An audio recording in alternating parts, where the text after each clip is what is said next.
কত মা তোমার আমার মতো একটা সন্তান প্রসব করতে যাইয়া মা দুনিয়ার থেকে বিদায় হয়েছে।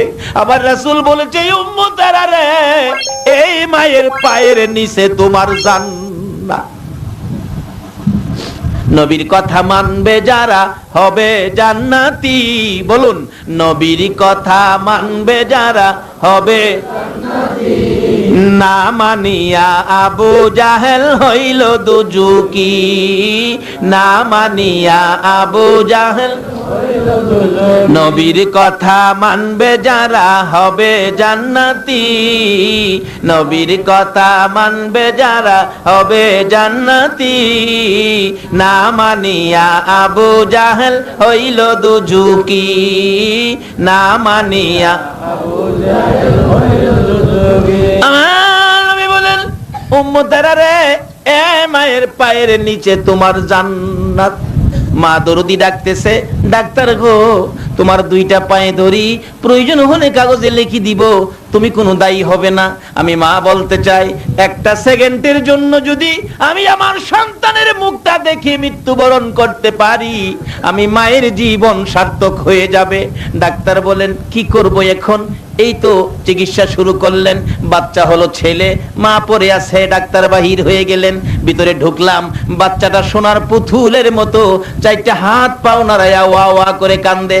মা বাবা ভিতরে যায় না, মেয়ে মারা যাবে, ভিতরে যায় কি করব? আমি দেখতেছিলাম বাচ্চাটা ওয়া ওয়া করে কান্দে। মা দরদি বাচ্চাটার দিকে তাকাইয়া রইছে, কোনো কথা বলতে পারে না, নড়তে পারে না। শেষ মুহূর্ত প্রায়।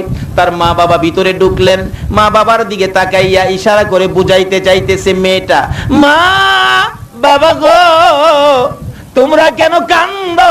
আমি বুঝি ফেলেছি, আমি বুঝি মরে যাব, সেই জন্য তোমরা কান্দো গো বাবা।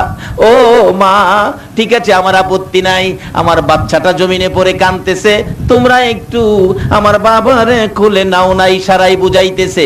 মা বাবা বুঝতে চাই না, শুধু কান্দে। আবার ইশারা করে বলতেছেন, মা গো, তোমরা যদি কোলে না নাও, কিছুক্ষণের জন্য আমার বাবারে আমার বুকে উঠাইয়া দাও, আমি আমার বুকের আগুন নিভাইয়া যাই। এটাও যেন বুঝতে পারতেছে না। অবশেষে দেখি দরদি মা বড় কষ্ট করে দুইটা হাত নিজেই বাচ্চার দিকে বাড়াইতে চাইতেছে, গায়ের জোরে ধাক্কা দেয়, হাতগুলো বাড়ে না। এইভাবে ধাক্কাইতে ধাক্কাইতে হাতগুলো বাচ্চাটার কাছাকাছি যাওয়ার আগে আগে মা দরদি বিদায় হইয়া যায়।